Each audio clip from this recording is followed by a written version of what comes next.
If you've ever had the joy of seeing little children play, maybe you have, maybe you've got children yourself, or you've got friends who've got children, then I guess one of the things that you have probably observed is that you don't have to teach them to do bad things. You ever worked that out? If you've ever seen a child playing with others, it's remarkable how easy it is for them to show, I'm going to use the words selfishness and greed.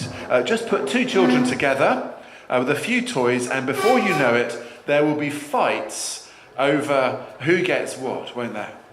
Here you are, maybe you've brought this child into the world, you've given them some lovely toys to play with in the comfort, in a comfortable and safety of a pen or the rug on the floor. They can barely sit up, and they certainly don't know how to walk or talk. They've not learned that yet, they're too young. But there is one thing that they know full well how to do, which is snatch. They see what someone else has and they want it. It's mine, they say, or they would if they could. So their faces grimace and they grab, I want it, mine. You can see the words written on their faces. And they don't just want one toy, do they? I've seen a child grab 2 or 3 or 4 toys from those around them just because others had it and they didn't. They couldn't possibly play with more than one toy. If I remember rightly, they didn't even know how to play with that one toy that they had. But they want what others have. So their mission is to grab and get it. And it's funny to watch. But I need to say, this isn't just children, is it? Look into our own hearts, and we know that desire to have what we don't have, to grab and to get and to go for more than we already have. Because we're adults, we just hide it better. I'm starting this way because I want us to see how we, human beings, young or old, naturally respond to the good things that we see around us. We want them. They may be good things. They may be things we need, like really need, not just want because we don't have. Be that as it may, our hearts say, we want this, and we won't be happy until it's mine. We're surrounded by good, and yet we spoil it by our greed. My message this morning is to explain from the Bible how we see the devastating results of someone who lives that way, and at the same time to give hope to each of us and to show us a better way. We're going to be contrasting the 2 main people that we meet in the passage this morning. They're called Naaman and Gehazi. We're going to see how they have 2 very different heart attitudes at work, and they see 2 very different results in their lives. Let me explain what's been going on. This guy Naaman has just been miraculously healed. Now, if you've ever heard anything from the Bible before, then you shouldn't be surprised, I guess, that someone's been healed. When Jesus entered this broken world, people's lives were changed as he healed and restored them wherever he went. But we should be surprised that this person, Naaman, got healed. And we should be surprised how. Because Naaman was the commander of the king of Aram's army. They, Aram, were enemies of Israel. So they were enemies of God's people, Israel. Enemies of God's people. So this guy Naaman, he's the last person that you'd expect to be healed. I mean, after all, who helps out their enemies? Who helps those who hate them?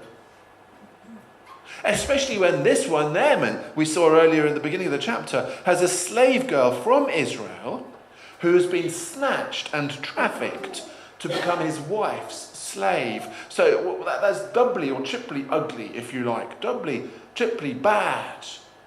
Naaman is not worthy. And Naaman's got a problem. He's got leprosy, an incurable disease that affects the skin. This slave girl, she has boldly pointed Naaman to the prophet in Israel, Elisha, who could heal him. And so off Naaman went to be healed. And you know what happened, because I told you.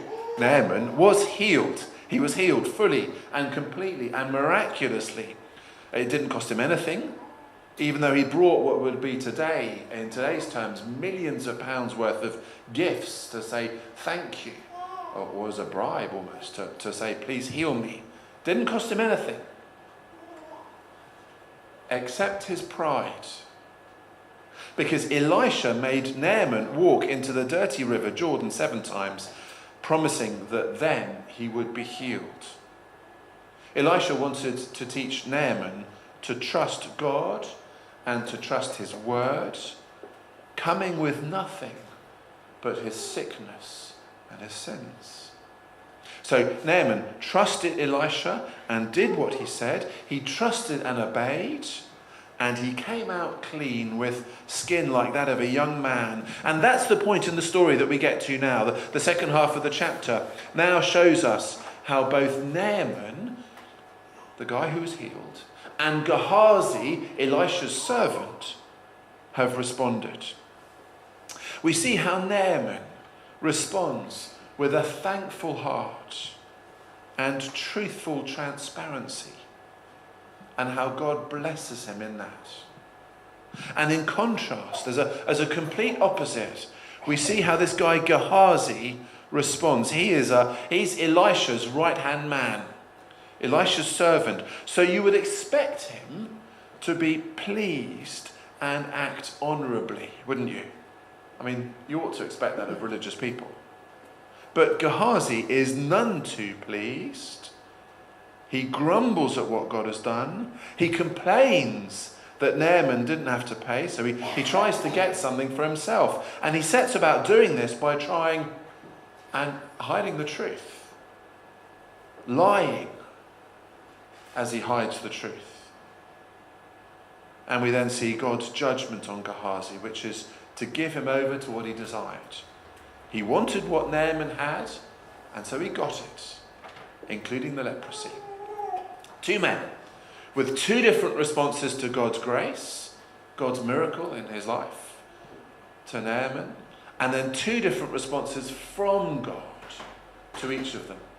And that's what we're going to be looking at as we look in detail now. But just before we look at those things, let me just ask you, from what I've said so far, which of these, Naaman or Gehazi, makes the right response?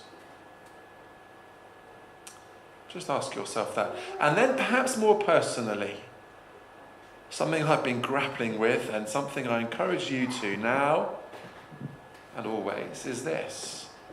Which one of these do we think we're closest to today?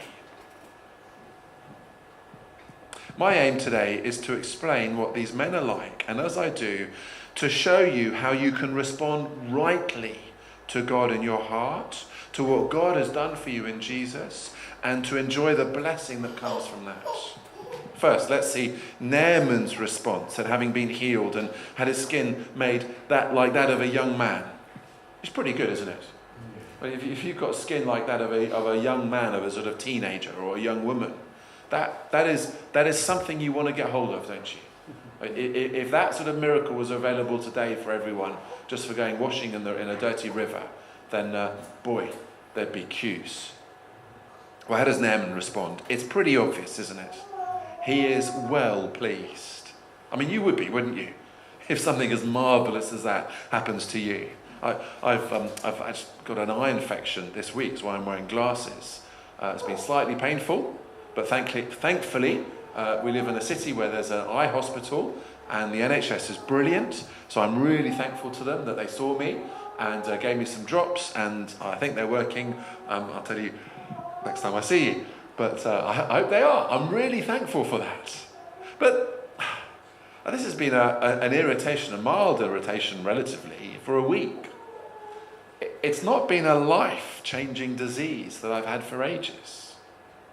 Naaman was pleased, of course, but more than that, he showed it.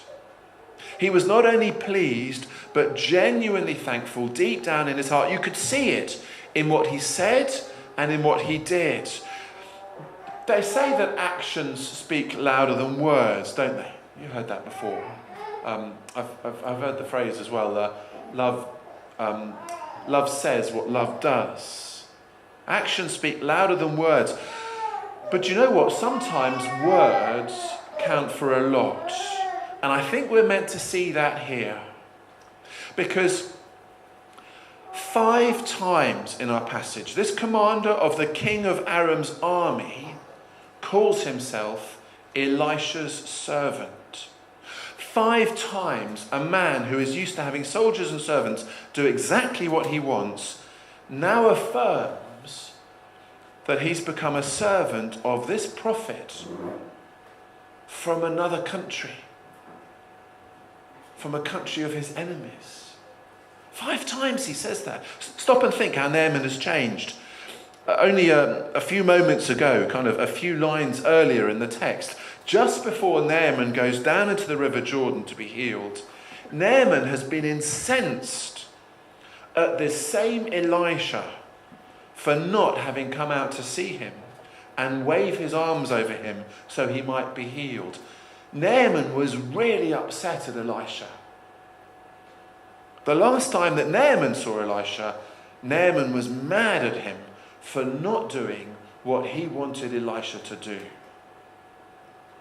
But now, Naaman comes back and presents himself as Elisha's servant, and so ready to do whatever Elisha wanted him to do. I mean, that's a change of heart, isn't it? That is a big change of heart. He tries to give a gift to Elisha. He really, really pushes for it. Elisha declines it because we've not got time to look at this properly, but just reflect. For Elisha, he says that he too is only a servant. Elisha serves God, and he doesn't want or need riches from man. If someone becomes a Christian, then they too become servants of God and God's ministers in this world. But that ministry shouldn't be a source of money or of power for any Christian, because we're merely doing our job as God's servants. That's a warning to us all, to think that just because we've become Christians doesn't mean that somehow we can now rake it in. We can rake it in for money.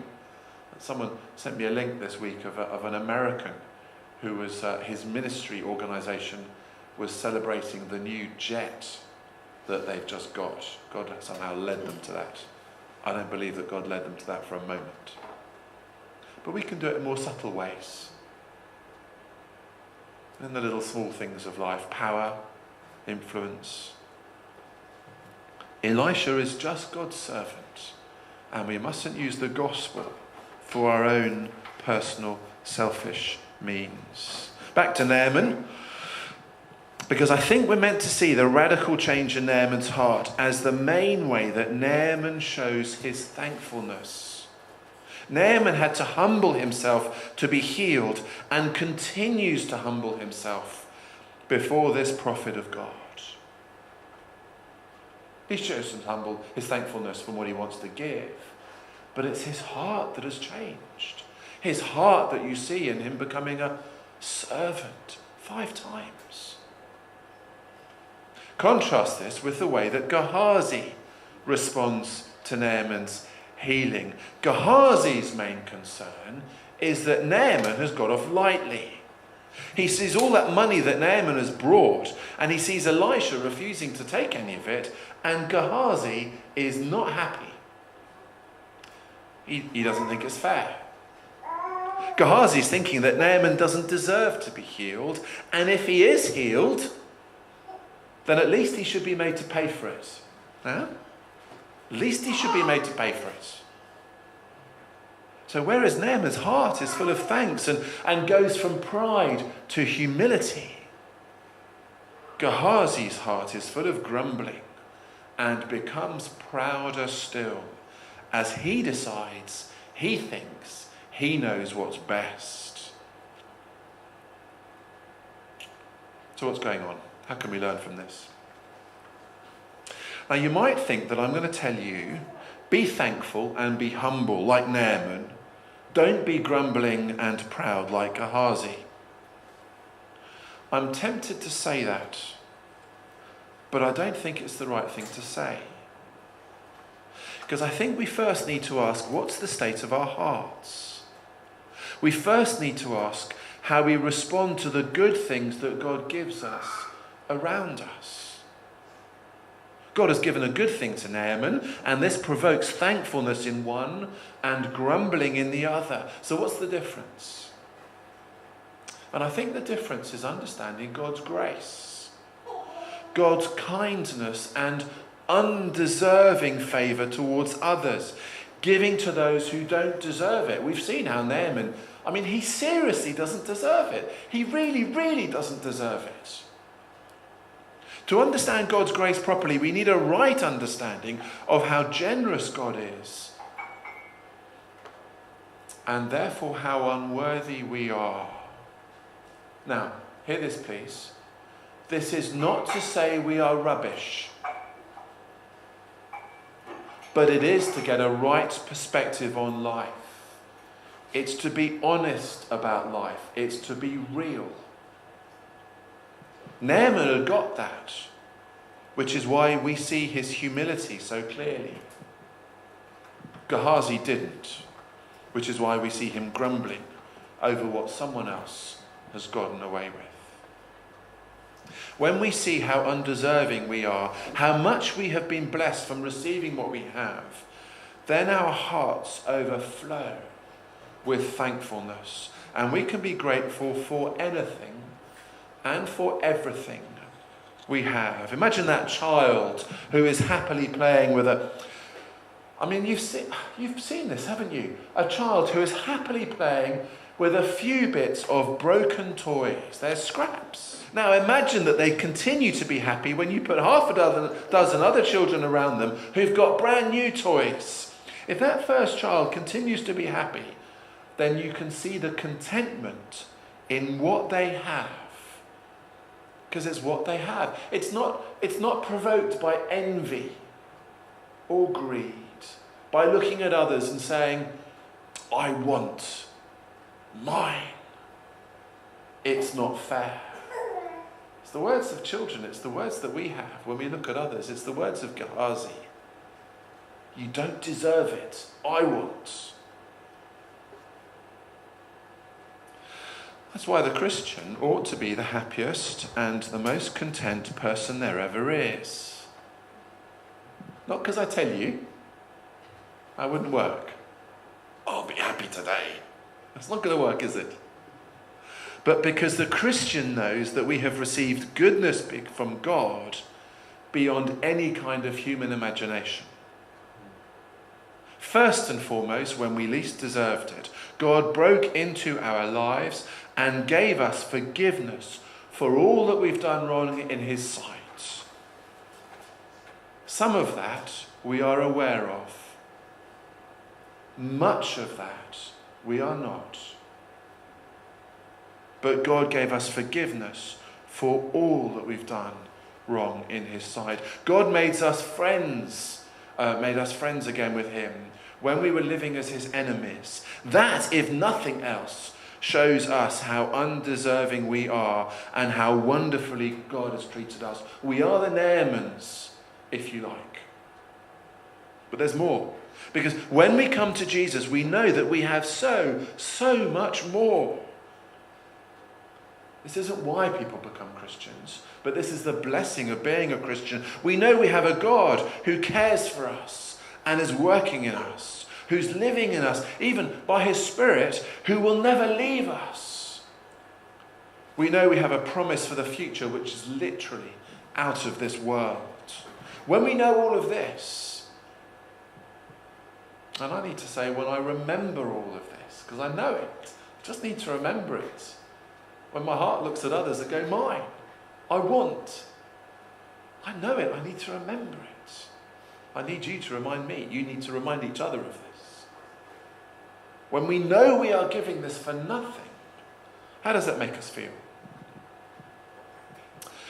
If you've never come to know Jesus personally, then you need to know that you are missing out on Jesus, who is God of the universe, and all of the blessings that come as a result of bowing your knee to him.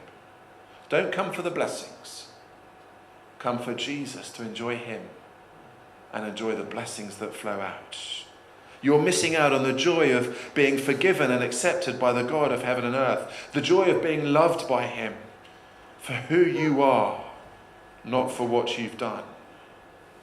The joy of being welcomed into his family, whatever mess is in your life, whatever problems you may have, whatever history there is. The joy of being loved by those around you, who will love you because they have been loved themselves by that gracious God. This changes churches, doesn't it? Changes communities. As you know how much God has loved you and your hearts are overflowing with thankfulness, imagine the blessing of welcoming others and showing them that same grace. When we come to know God through Jesus, he starts a new work in our lives. Like Naaman, he makes us clean before him because we are forgiven, and he begins to change our lives bit by bit. Oh yes. And sometimes we can feel it's very slow. I feel that. But surely he is. However slow or quickly he may be working. We become work in progress until the day that we die and go to be with him forever. But there is nothing that we can do and nothing that we cannot do which will stop God from loving us and continuing to hold on to us as we hold on to Jesus. Do you see how undeserving we are? And how generous God is? And when we get that, when we really get that, when we keep getting that, because we really need to remember it, we will know what true thankfulness is. And we will show it without ever being told to. And every time that we grumble and complain and say, woe is me, or it's not fair, or I want that, we're saying that God is not good and he doesn't know what he's doing as he works his purposes out in our lives. And we're moving from becoming Naamans to Gehazis. And the daily walk of the Christian is to cut out the Gehazi in our heart and to live as Naaman in Christ. Every day we're going to be faced with that temptation. Don't think you can walk away now and go, yeah, I want to be Naaman. Do think that, but don't think you'll always be Naamans, because our hearts say, well, I want that. Mine. They do, don't they? We're just better at hiding it than kids. And the solution is, as we remember God's goodness in our lives, and as we see how undeserving we are and how much he's given us for the little or the lot that we have, our lives are different. Don't look at others. Look at you. Enjoy what God has given you. Enjoy him as the giver. Then we will know thankfulness in our hearts. So thankfulness, one way we can see the differences. Another one, truthfulness. And here we see a massive difference. Naaman wants to be transparent in what he does, even when he won't be seen. Gehazi wants to lie about what he wants and then hide what he gets as a result. And I think that's what's going on here when Naaman tells Elisha that he can foresee a problem when he goes home. Do you spot that? He's already said that he knows there's no other God except the God of Israel. Praise God. That's a major confession from the commander of the king of Aram's army. But it's one thing to say that you're a believer when surrounded by other believers. It's quite a different thing to stay faithful on hostile territory. Especially when part of your job is to support the king as he goes to a pagan temple of worship. Naaman knows he has to do this, And he wants forgiveness for what this might look like or appear to be. I think it's remarkable that Elisha doesn't call on Naaman to count the cost of being a believer and choose between career and faith. I think that's probably what I'd have been tempted to tell him. You've got to be a Christian, and you mustn't do anything that even looks like it's terrible or idolatrous. But Elisha doesn't do that. With God's wisdom, he doesn't, does he? He could have, because bowing down to a foreign god definitely breaks the second commandment, appears to go against the first commandment. Certainly going to a temple of a pagan god is wrong. But God sees the heart. Outward appearances can deceive. And Naaman, in his humility, he's not trying to compromise. He's not trying to get away with what he can. He's not asking, how close to idolatry can I go without breaking the commandments? He's not doing any of that. He knows it won't look good. He's clearly considered he's got no option. And so he asks for forgiveness, lest it seem he is offending the God that he is now professing. I think it's beautiful. As much as it's humble, isn't it? He's saying, Lord, keep my heart pure, even when it looks like it won't be. Contrast this with Gehazi. Gehazi has proudly decided that Naaman has got away lightly, so he decides to take matters into his own hands. He comes up with a plan. It's a wicked lie to deceive this new believer, and to take some of the gifts that Naaman was taking home, which he'd already offered to Elisha. But he was taking them home because Elisha didn't want them. Gehazi then, in his lie, goes, and actually he does it in the name of the Lord, which is even more shocking. But he gets through this lie, the gold and the silver and the clothing, and then he goes home and he hides it, showing his deceit twice over. And to cap it all, when Elisha asks him what he's been up to, he denies everything. Wasn't me. I didn't go anywhere, honest. I mean, that's the trouble with sin, isn't it? Especially deceit. Once you start, it's hard to stop. I guess we've all done it. We tell a small lie for whatever reason it might be. Gehazi deliberately went out of his way, but sometimes we can just say, well, it's a white lie. But then we get caught out, and so we have to tell another one to cover our tracks, and then another, and then another. It is tragically horrible to see. Naaman is openly transparent with someone he's only just met.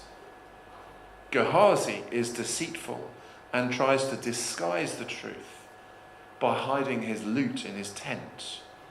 And all this towards Elisha, his boss, whom he has seen do the most miraculous of things.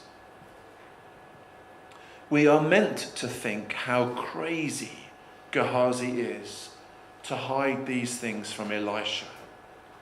We're meant to think that. But then how many of us think that we can hide things from God? And how crazy is that? Which of us can honestly say we've never done something thinking we'll get away with it because no one will find out?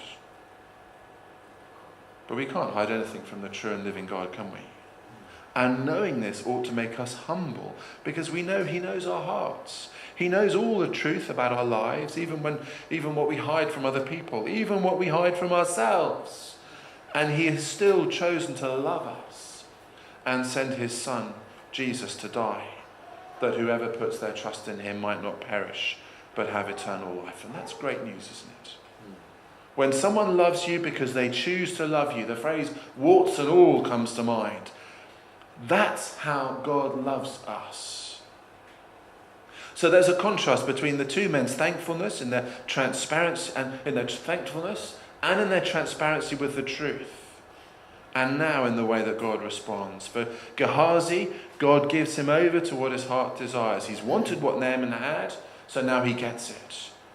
God gives him the leprosy that Naaman had as a permanent reminder that he too needs healing. God in his grace is teaching Gehazi that he is a holy God who cannot be deceived. And that's the judgment that Gehazi receives through God's prophet, Elisha. And it's a fair and a just judgment on Gehazi because he has broken God's law in multiple ways. He's lied and coveted. He's been envious. He's taken God's name in vain. Verse 20. We need to learn what God is like from this. He is, of course, the God who heals, and heals the most unworthy of characters. But this same God also shows his love in his discipline, that we might learn to treat him as God. When we come to Jesus, we can look back at our lives and see how God has used what has happened and used it for good to bring us to Jesus. And ultimately, there is a far greater punishment for those who break God's laws, the eternal punishment of separation from him forever. We need to understand that God is a holy God as well as a gracious God. He is not to be played with. He is not to be mocked.